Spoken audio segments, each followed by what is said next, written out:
彼氏いない歴9周年おめでとうイエーイ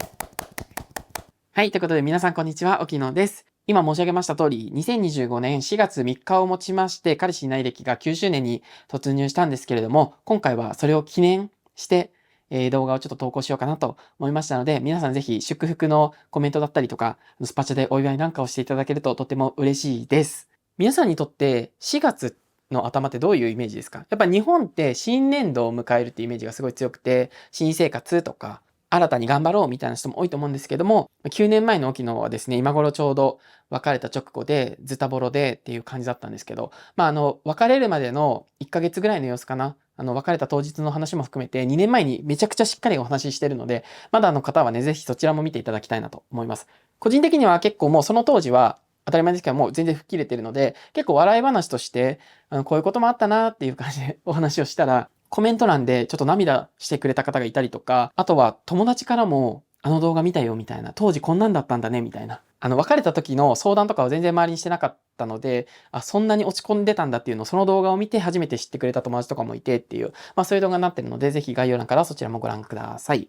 で、今日は、9周年迎えて、あんまりなんかそんな締めっぽい感じにするつもりはなく、いろいろ話したいんですけど、今日のテーマは、長期間彼氏がいないと、よく聞かれることがあるんですけど、それについて、いくつか聞かれることがあるので、お話をしていこうかなというふうに思ってます。で、長期間彼氏いないっていうと、絶対、もうほぼ毎回聞かれることがあるんですけど、これはね、想像したらすごく簡単です。なんでそんなに長期間彼氏いないのって聞かれます。これはね、もうリアルした時に、例えばいつ別れたんですか？最後に付き合ってたのいつですか？もう9年前になります。なんでそんなにいないんですか？が、もうほぼセットでついてくるんですよ。それはさ、相手もさ、それに触れないのもちょっと不自然なぐらい空いちゃってるじゃん。3ヶ月前とか半年前とかだったら、ちょっとなんか気持ちも落ち着いてきて、アプリ再開したのかなとか、SNS で出会い見つけ始めたのかなっていうふうに思うと思うんですけど、やっぱね、3、4年ぐらいからかな。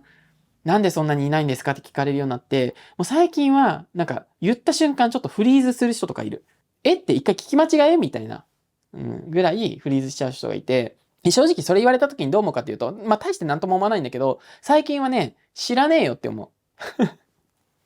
聞かれたところでみたいな。分かってたらもう彼氏できてるよとも思うし、でもなんかその一方で、正直自分で理由が分かってるところもあるんですよ。さすがに自分が完璧なのに全然もらい手がいませんとか言うつもりはなくて、自分のこういうところがダメなんだな、こういうところが恋愛向いてないんだろうなとか、ここを直せば多分うまくいくのかもしんないなって思うポイントは正直いっぱいあって、特に YouTube 始めてから、それをコメント欄でも聞かれるし、自分でもこうやってなんかの折に話すじゃん。だから、言語化しっかりするようになって、例えば去年とかで言うと、減点式の恋愛をすごいしてるから、それが良くないよね、みたいな話もしたりとかして、頭の中で整理するようになったから、余計に自分がどこがダメなのかとか、恋愛に向いてないのかってめちゃくちゃ感じること多いんですけど、で、その一方で、原因が分かったとて、それを改められないんだったら、あんま意味ないなって気づいて、例えば、そもそも出会いの場に行ってないよねって言われたら、じゃあちょっと、もうちょっとアプリ動かそうかなとか、あとは2丁目に飲みに出ようかなとかさ、なんかそういう対策を講じられることだったらいいんだけど、やっぱ自分の根本的に、ここはちょっと変えられないとか、変えたくないって思ってる、ちょっと頑固な部分もあったりするから、そうなるとさ、なんか逆に積んじゃうんだよね。原因分かってるんだけど、そこどうしようもないってなると。なんで彼氏いないんだろうって自分でも考えてる動画結構あるんですよ。で、そのために考えたり答えたりするんだけど、最近はちょっと開き直りモードで考えてもしゃあないかみたいな。ちょっと開き直り期に入ってて、果たしてそれが吉と出るか凶と出るかは今後次第なんですけど、なんでダントツ聞かれるのは、なんでそんなに彼氏いないのっていう。相手もさ、本気で気になってる人もいれば、あくまで話のね、取っかかりとして聞いてくれてる人もいるんで、あんまり重く考えてもなっていう、そういうのもちょっとありますね。なんで彼氏いないんですかってコメントでも聞かれるんですけど、逆に見てる人の方が分かったりするんじゃないかなとか思って、なんで彼氏いないと思うか、最近開き直り期なんであまり深く自分では考えてないんですけど、ぜひそのあたり改めていい機会なんで皆さんからちょっと忌憚なき意見をいただきたいなっていうのと、ダントツ聞かれるのはそれなんですけど、ちなみに皆さんから見て、沖野って彼氏できそうですか？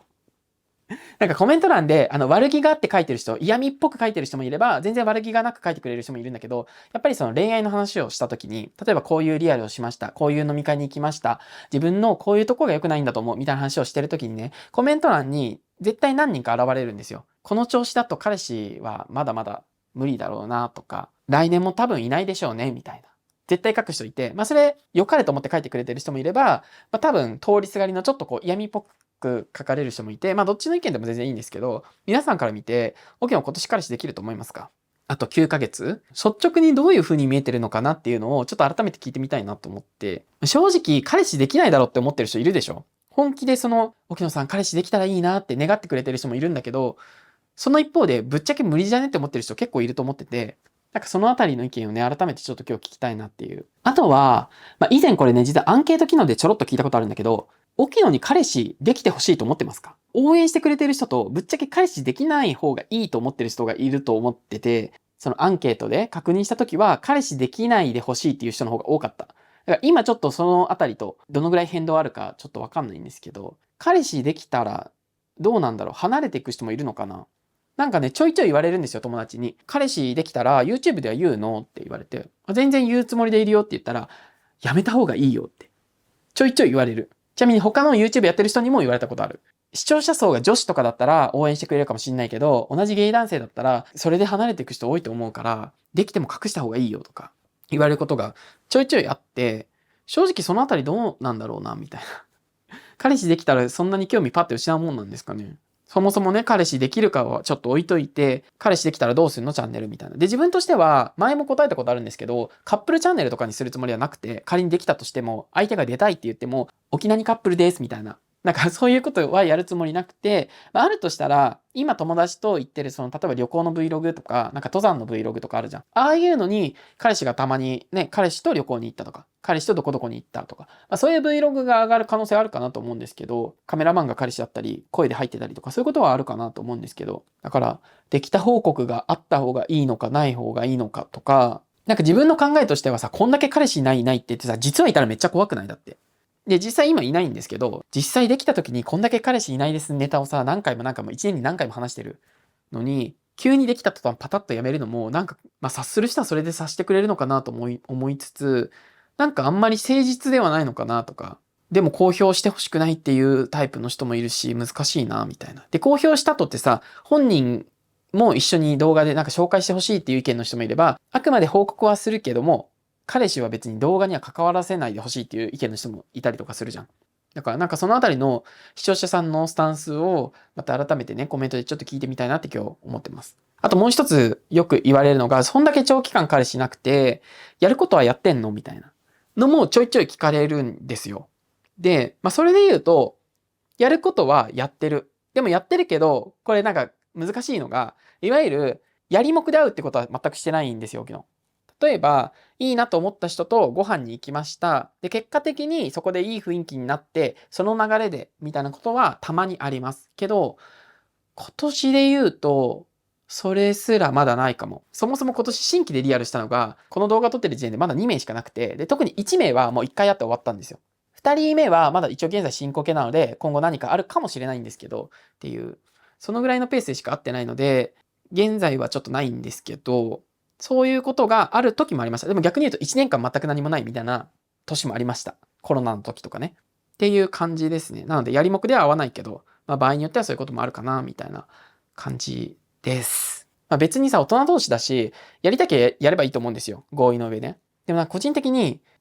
やりましょうって言って誘われると、一気にやりたくなくなっちゃう。冷めちゃうんだよね。あくまでその延長線上にあってほしいものみたいなイメージがあるから、それピンポイントで差し出されても、そこの目的地にビュンって行く感じにならないんですよ。なので、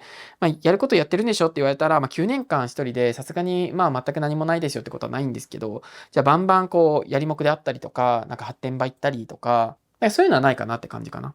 さっきも言った通りね、なんで彼氏いないか、ちょっと今考えるのを一旦自分ではやめてるんですけど、皆さんの意見を読むぐらいは、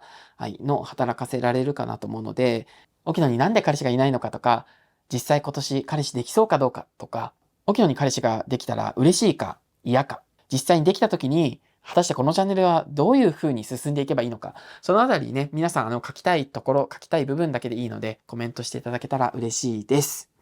彼氏いない9周年を迎えた記念動画以上とさせていただければと思います。コメントもそうなんですけど、いいねとチャンネル登録もぜひよろしくお願いいたします。あとはね、メンバーシップの方だとたまにもうちょっと踏み込んだ恋愛の話とかしてる時もあるので、気になる方はね、ぜひそちらもチェックしてみてください。それでは、バイバイ。10周年にならないように頑張ります。